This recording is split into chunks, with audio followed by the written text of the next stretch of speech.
And welcome. In today's video, I have the privilege of interviewing Annie MacLeod. Now, Annie is a project manager, mentor, and coach. She's actually the chief coach at the Project Management GameBoard.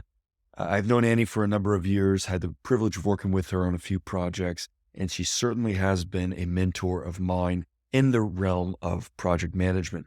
The discussion that takes place after this intro is very cool if you're into project management, team collaboration. Annie's journey is nothing short of inspiring. We get into the origin story that brought her to the place where she is now. She's got an incredible suite of tools and templates and trainings that enable modern day project managers to do great work and connect people together. Some of the takeaways I got from this conversation are the importance of people within the projects and how that can't be overstated. Annie's new book is coming out soon. It's Lead, Then Learn, and it's actually will be out by the time of this video release. So I'll make sure that the link to that and her website is in the show notes below. If you want to connect with Annie directly, I'll ensure her LinkedIn is there. This is an awesome conversation that you do not want to miss. So without further ado, I give you Annie MacLeod. And we're live. Hi, Annie. Hi, Logan. Thanks for coming on today. Much appreciate your time. Likewise, before we hit the red button, we were connecting on a few key themes to explore in this conversation. And I'm very much looking forward to getting into the balance between over detailed micromanagement and decomposition of tasks and very abstract high level concepts, and finding that zone where it's the you're relying on the discernment and leadership and strength of a team's culture to find that critical path. Among other things, I think that field of exploration is going to be very valuable. I was sharing with you before this, and I hold you in very high esteem. Your perspective is grounded in reality and is spanned across a diverse and very significant career, not just in project management, but in a multidisciplinary capacity across many years. So when you think of a listener or a viewer coming into this discussion, they may see even an aspiring project manager as an example. I would put myself perhaps in that class. Someone would see you as one who has summited multiple times in their career, who's further down the journey, so to speak, and has established a number of superpowers, perhaps. And if we know anything about superhero journeys, is they all begin somewhere. And I'd like to start our conversation this morning with where your journey in this career field began. Well, as I tell people, I would really define my journey and into the project management world as being a function of me being a slow learner. I went to university in the 70s and set out to be an accountant. And I took 7 years of accounting through university and other disciplines and understood that I'm not good at it and I don't like it. So in 1984, I got hired by the Canada Post Corporation, a large corporate, obviously a national postal service, to head up their productivity system, their implementation of a computer productivity system in their postal plants. And I was the lead of the project across Canada. Um, and they had already hired all the staff. We had to set up a data center and that ran 24 hours a day. It was a mini vax environment. Anyways, I'm really dating myself. But that was my first introduction to project management. And it was like I found my calling. I mean, it was so dynamic. The technology was leading edge, managing people, trying to improve things within the business, having stakeholders from, across the country. I had them locally, municipally, provincially, and nationally. But I found my love and passion for technology as well as project management. I had the opportunity in the 90s to work in the wireless world. So that was when cell phones were as big as a suitcase. I was the first IT manager of a wireless telephone arm in Alberta. And we lived, I say, in dog years. Like what I saw in 7 years was unbelievable. We started out with 10,000 subscribers and five customer service reps. And 7 years later, we had 250 customer service reps and 250,000 subscribers. Because as everybody knows, cell phones just absolutely exploded when they came out in the 90s, and nobody had ever seen growth like that before. And that was my first real, second opportunity of a major project, but really where more discipline. I understood. I had fabulous mentor from IBM, and I had an amazing team. I had senior managers that were not risk averse, and I had an amazing team that we brought together and just did absolutely amazing things. We replaced every single computer system at least once in that organization in 7 years. So that was, I guess, my passion behind project management and seeing how teams can be so successful when we give them, the freedom to act and give them the resources that they need to actually deliver. Hmm. In your first role, Annie, when you first got connected and discovered the passion for project management, what did it look like then, functionally? I had three bosses. So, like I said, I had a federal boss that was watching this because this was a national prototype project. So they were watching how we do it. They had consultants all over the place helping us with the delivery because this was a prototype project. Because it was based on productivity and also measuring revenue through the post office, I had financial stakeholders in head office in Northern Alberta that were monitoring results. And then I had the local stakeholders, the plant manager was intimately involved, all the shift superintendents. And I had my team of, data entry people and analysts and that.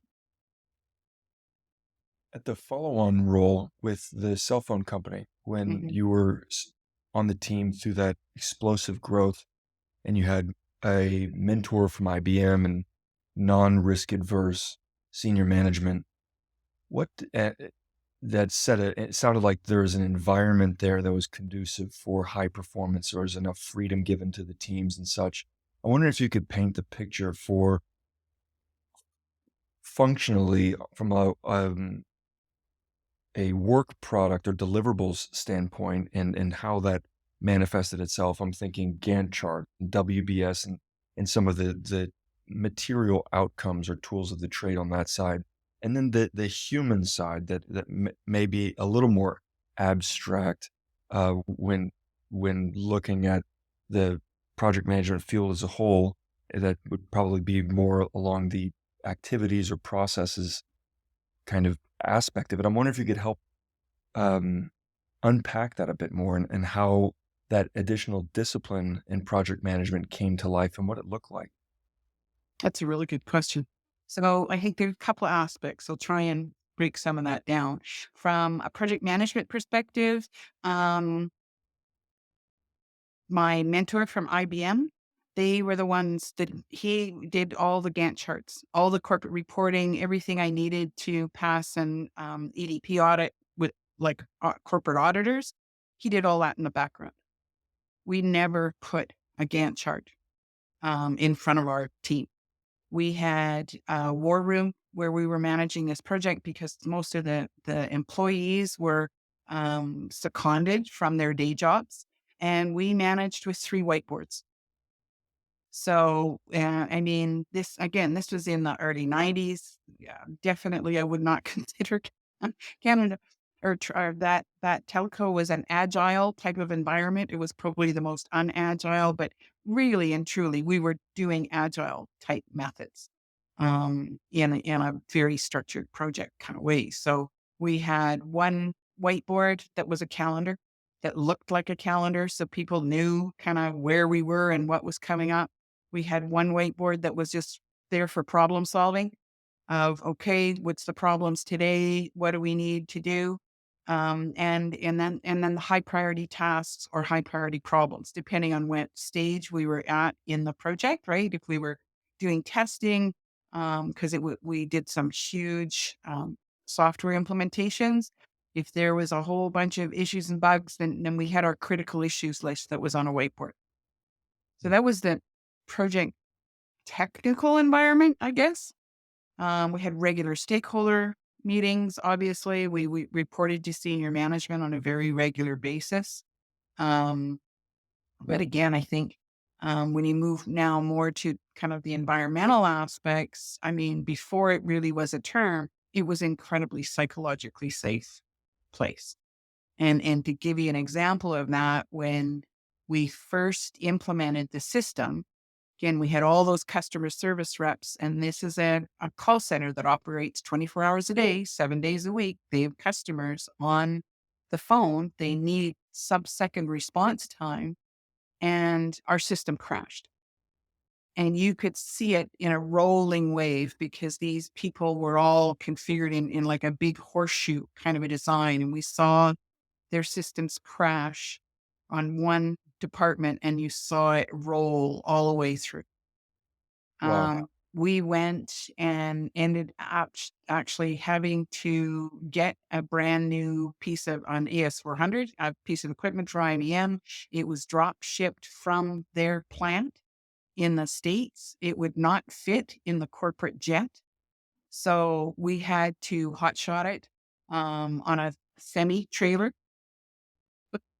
to, to Western Canada. Like those were the level of risk that we assumed. And that project was considered a huge success.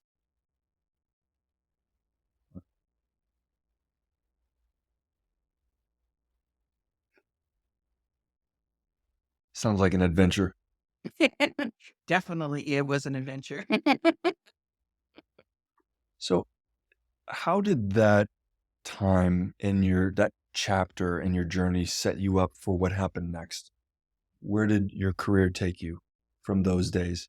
Well, Hotshotting the equipment IBM to Western Canada and pulling off the high risk, successful mission that was at stake. well, it was after that, frankly, after 7 years in that environment, I was pretty burnt out. And so I ended up working for a small computer company and helped them build their project management disciplines. By that point, I had met the Project Management Institute. I had met another one of my mentors, Dr. Francis Hartman, that was an amazingly ahead of his time um, project manager. He had a PhD in engineering and set up a PhD program at the University of Calgary for project managers. So, but he was an incredibly enlightened project manager that understood that at the end of the day, projects are all about people. Mm. So that's when I started my own company in 1998 as a consulting practice, and I'm still running that company today, 26 years later. Very cool. How, if you could look at the story that has unfolded over the last 2.5 and change decades, as you've developed this consulting practice and you've been at the forefront of thinking in the field, Annie, how there's a number of forces I would imagine that you could look through. Perhaps one would be the the the body of knowledge, for example, PMBOK, I believe it is, the technological shifts and how uh, project management platforms have iterated and become adopted in organizations large and small. And maybe another would be the thinking.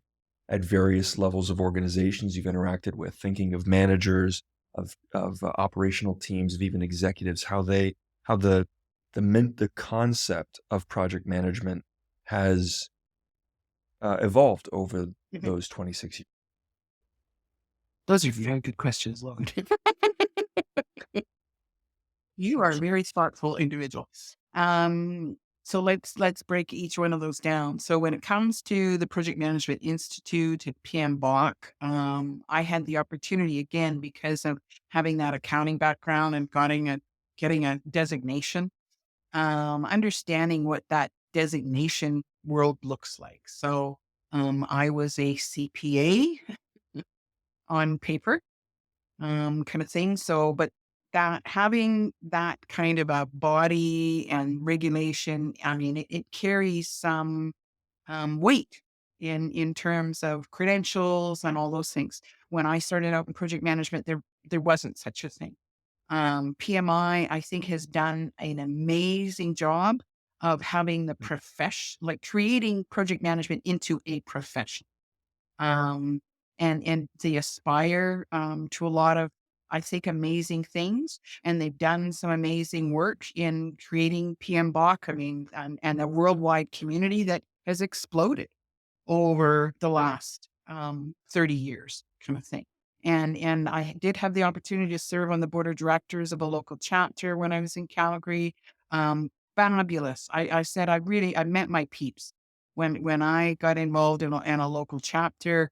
I mean, these were passionate project managers that were phenomenal to interact with and go to conferences. I went to um, New Orleans for one of the national conferences. I mean, they're amazing events, and it's an amazing community. So I think that's a really great opportunity for PMs um, to be able to meet other PMs. So that's I don't does that answer the question from the PM Bach kind of perspective? I believe so. I Yeah. believe so. Then project management platforms. Um, that should takes me down a whole nother rabbit hole. Because again, just from my observations, when I started out in the, 80s and 90s, I mean, it was really Microsoft Project, or if you were in engineering, it was Primavera. I mean, there was these big enterprise kind of construction programs, and there was Microsoft Project. That was it. Then somehow, Jira, which actually started out as an IT ticketing system, morphed into project management task management. So a lot of people I observed implemented Jira trying to do accountability, measurement systems, all those kind of things. And then a lot of people hated Jira. So then we have this explosion of all these other systems. I mean, I can't even keep up with them between Monday and Basecamp and ClickUp. And I mean, it's fascinating the amount of systems that are out there. And to me, a lot of that again was born out of that need that, people want accountability, and that's perceived as task management Mm. is a way or a means to an end.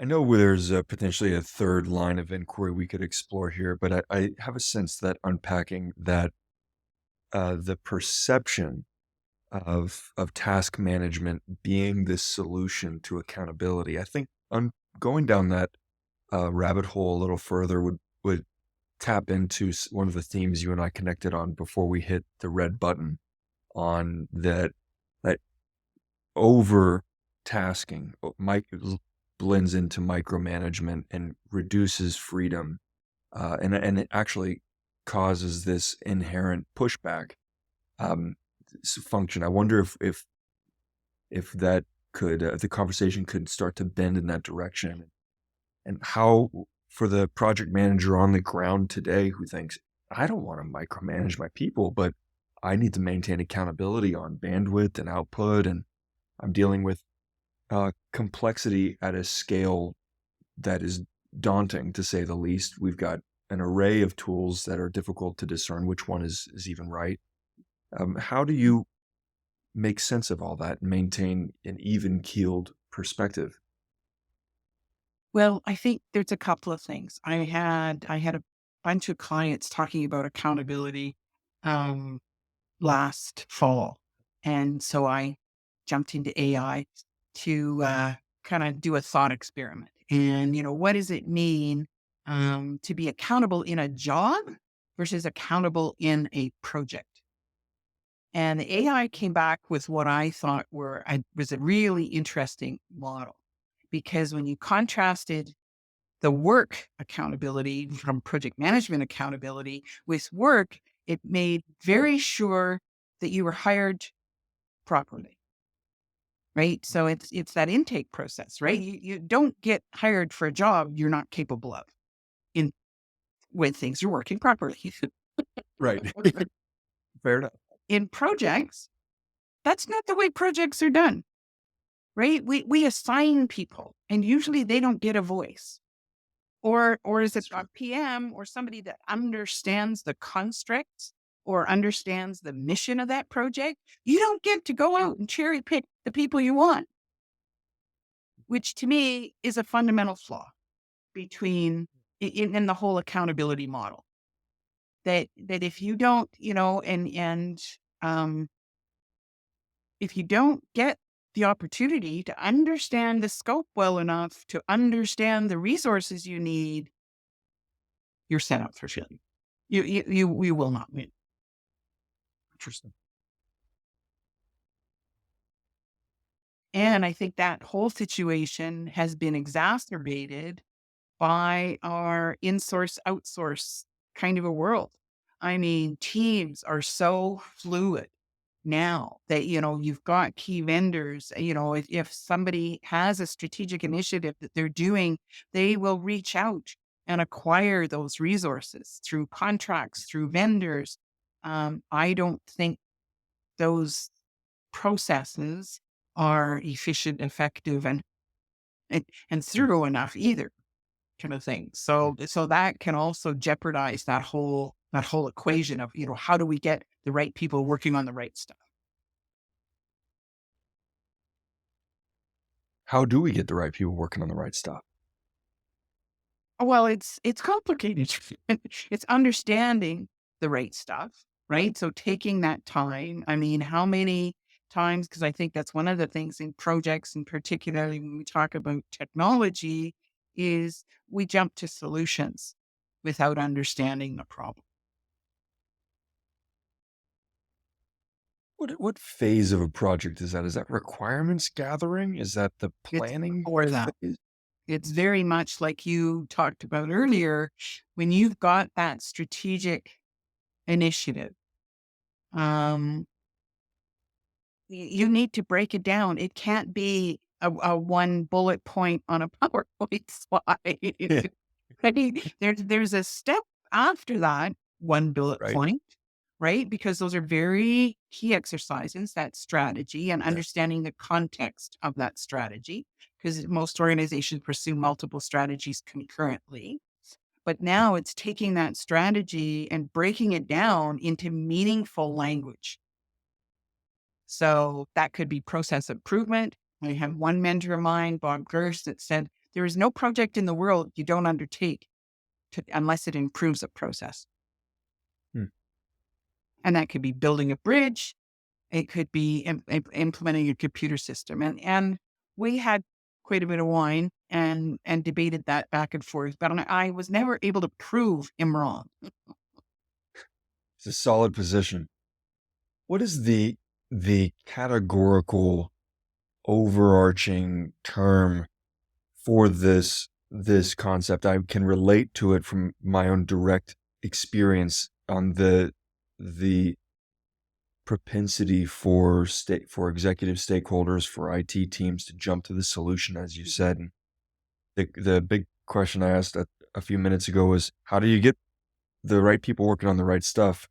And I'm paraphrasing, Annie, but it's first of all, you have to understand what you're trying to do. Mhm. What is that phase? What is that process? And how do we point to it and say, this is important? We have to do this series of exercises to build meaningful language around our high level objectives. Well, that's part of the reason I built the Project Management GameBoard was to understand some of that. And I call it, in my terminology, the listen phase.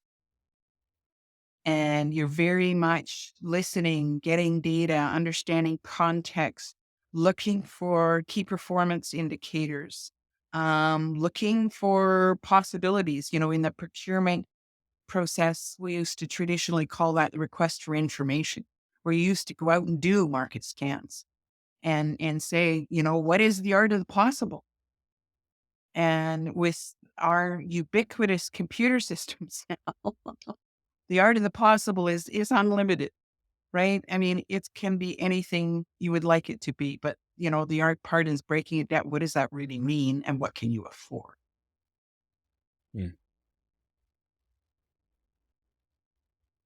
Once you have a solid understanding established,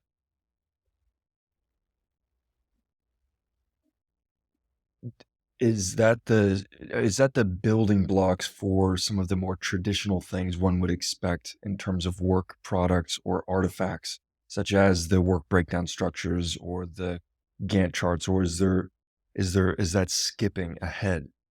That's These things are an input to it. But what I find and what I profess with this listen phase is this is really critical to get your key stakeholders all in agreement that this is the Mm. right time to do this initiative. We have the resources and they're available and we can afford it and we can measure success at the end.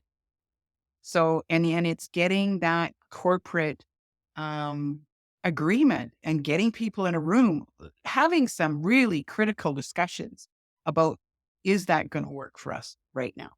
And if you've got that commitment, then you can pass that, what I call freedom and responsibility, on to that planning team. Because again, this is where you often have a transition from an executive idea, a great theory, to a project team that's going to make it happen, that are going to drive it into deliverables, work breakdown structures, budgets, a lot more detail. And then you need to come back and that project team needs to assess again and say, oh, okay, this is what we thought. Now we've done all this work. Is that still true? Is that still an achievable outcome? What variations in time, scope, and money have we identified? Hmm.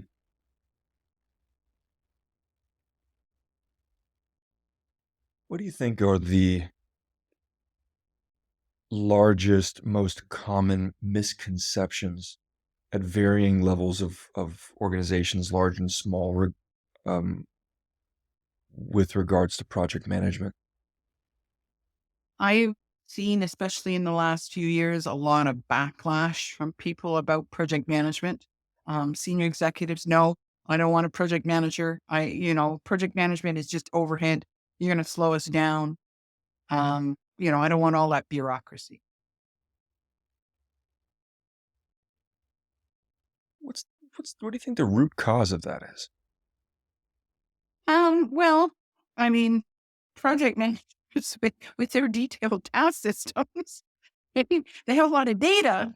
They don't have a lot of information, in my experience. They've been buried under PowerPoint slides and, seeing these Gantt charts that go on forever. And it's understandable. I feel like this is the second part of our uh, discussion so far this afternoon where we've touched on a similar point where there's got to be a middle ground. There's a quote that I think you'll like from Sun Tzu, ancient Chinese philosopher, says, strategy without tactics is the slowest route to victory. Tactics without strategy is the noise before defeat. And Love it. perhaps I'm stretching his meaning a bit, but I think of that classic team where there's a executive stakeholder, a key decision maker, that boss, the owner is like, we don't want project management. We change so quickly. We've got so much going on here. We just need people to get in and execute. Yeah. And I can appreciate that, but I also think that a little bit of order to that can compound effects, can build momentum, reinforce team alignment, and reduce waste, and all of those things. And the order that project management discipline and principles bring to the table can be that enablement for increased productivity, efficiency, et cetera. So it doesn't have to be maximum bureaucracy and a drag. But it also doesn't have to be the Wild West, Agreed. tactics without strategy. Yeah. But a lot of senior executives don't like having their ideas questioned either. So, I mean, that's kind of the pushback. I mean, to me, it's also, I've done a lot of work. I had a mentor in Lean Six Sigma, and you know, we couldn't sell business process improvement to save our souls because it requires accountability in the organization at senior management level, and people don't like accountability. It makes them squirm, right? So, you know, again, you know, we talked about that earlier because, and I think it's very aligned with what you're saying with Sun Tzu. Is Francis Hartman always said, you know, it's not about doing the project right; it's also about doing the right project. Mm. And how many times have we been tasked by a senior manager, just go implement X, and you get three-quarters of the way through, and you're blowing money left, right, and center because that's not what was actually needed. Mm. I think this is a point where we're bending into exploring more of the methodology you have built and assembled and a school of thought that you've spearheaded over many years. You mentioned the Project GameBoard, and also something we haven't mentioned is, at the time of this recording, of your forthcoming book.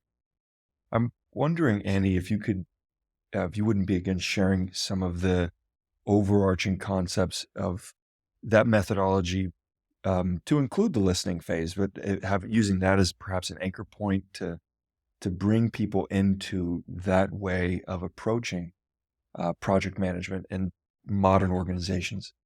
Mhm. Big question. The project management game board was originally just a way that myself and a couple of colleagues, Mel Clifford and Trent Janish, we took a thought exercise, and we've had a lot of project successes and said, you know, how could we model it? So that was initially the impetus for the project management game board in what, 6 years ago, 2019, 2018, 1918. Yeah. I discovered Miro, which is one of my passion places. And it really allowed me to take my collaborative methods that I'd learned in working with those successful project teams and managing projects on whiteboards into the digital world and being able to do it virtually, because we know the days are gone when you're going to have a war room and everybody's going to be in the same room delivering a project. I mean, those were magical times, and they're gone. Yeah, I don't know if they'll ever come back again, but being able to move into that digital world, and then with the pandemic hitting and so many people going that way, is then the project management game board very much modeled or morphed into a way to have a visual model in the Miro world of how different collaboration tools and techniques to um, deliver projects. So to me, it's a model that's visual, which means people can consume it way more easily than they can a Gantt chart or some of the task management systems. And it, you know, and it's all based about the team. At the core of the model is freedom and responsibility.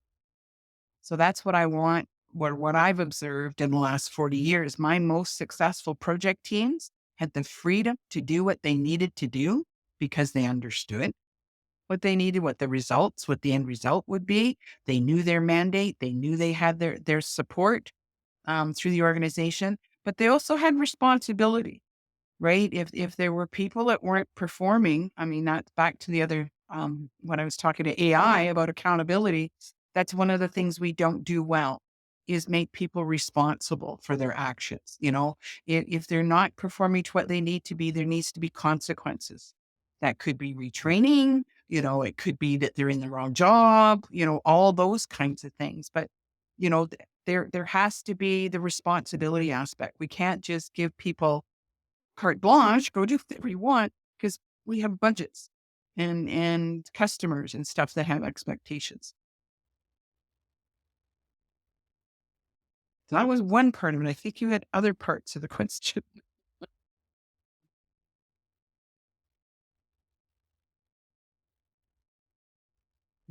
The Miro is a fantastic tool. I think it's a game-changing tool, and it has defined a category, building a shared virtual space is something that is really impactful for distributed teams. And having worked in Project GameBoard, Project Management GameBoard with you several years ago, I can attest to the unique and effective manner in which it's laid out. You used a word about it being visual and easier to consume than traditional project management artifacts or work products like a Gantt chart. And I wonder if that is part of the larger solution as we look to the future of project management, is to have and think how you enable project managers or even just team leaders in organizations that inherently are responsible for managing initiatives and projects.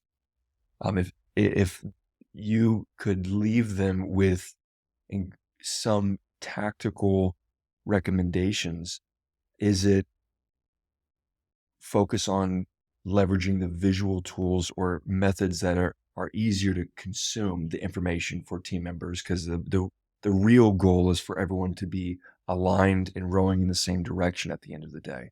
Is Yeah. there some tactical application we can pull out of that would be relatable to those folks, in your view?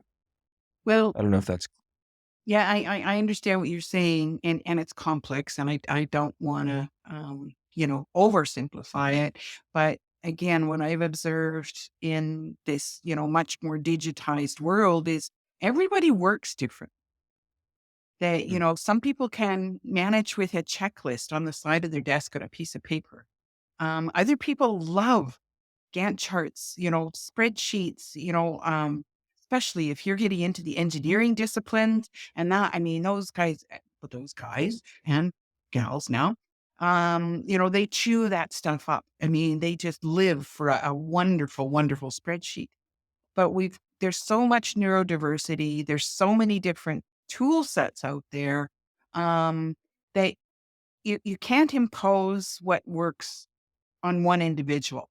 I love that model that I got out of the AI. Get the right people, make sure they clearly understand the expectations of them, give them a feedback system, right? Because they need to be able to say, yes, I've got my task. No, I didn't receive the quality of my input that I need, right? So I can't do my work. So you've got a problem solving kind of a thing.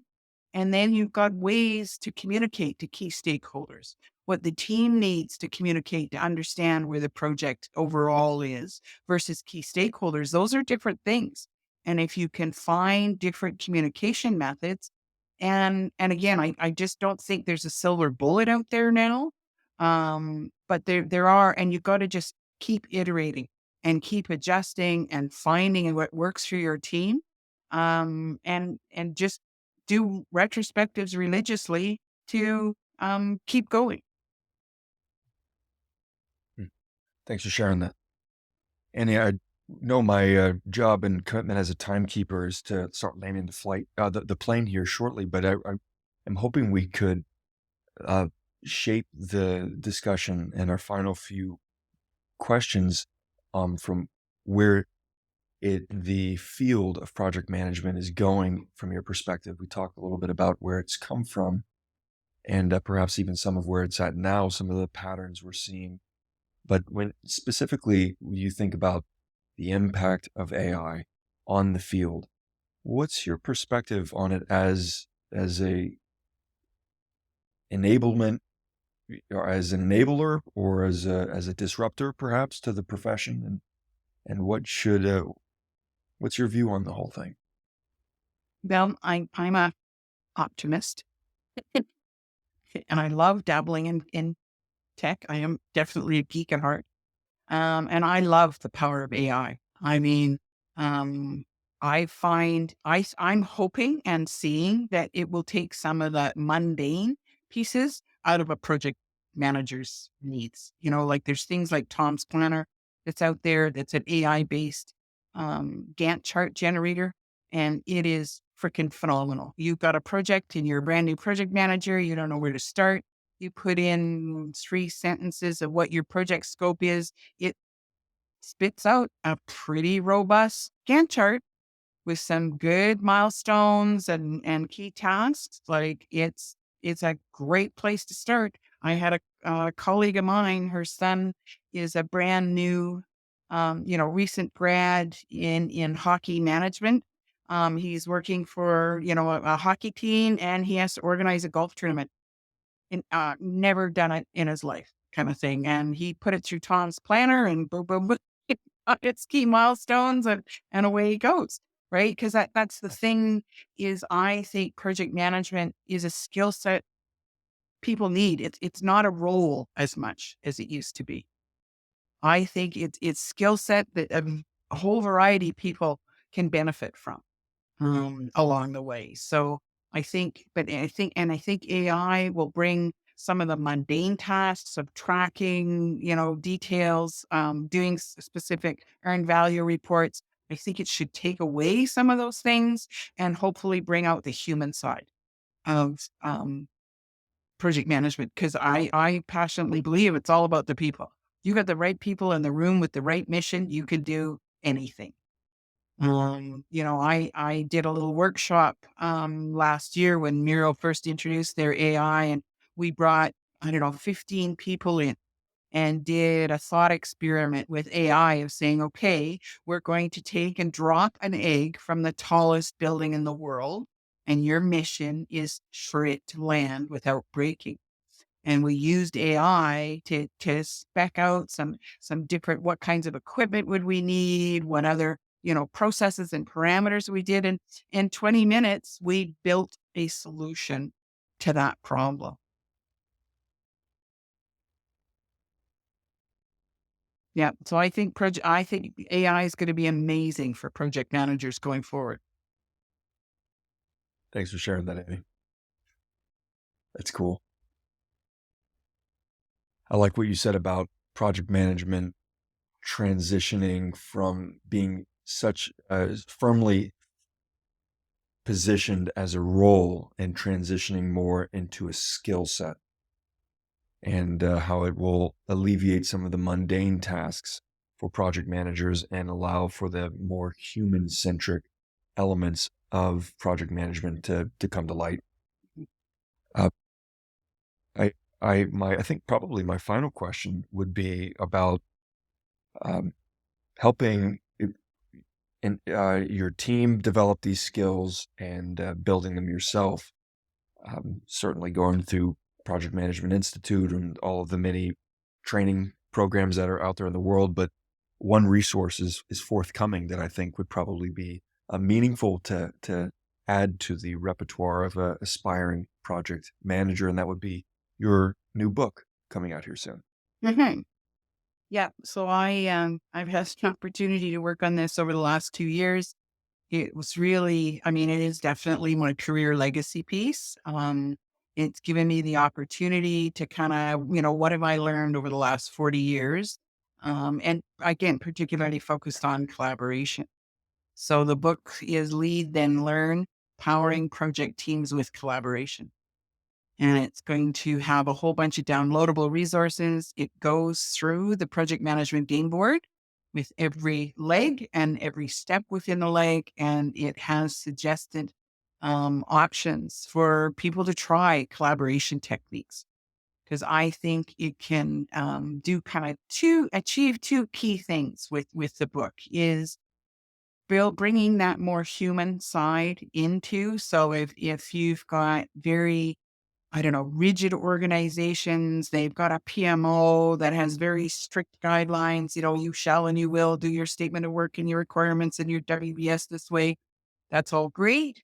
So you may want to bring in some of the more softer pieces. How do we do a team culture retrospective? Right. So how do we build some of those things that can complement what you're doing on the hard skill side?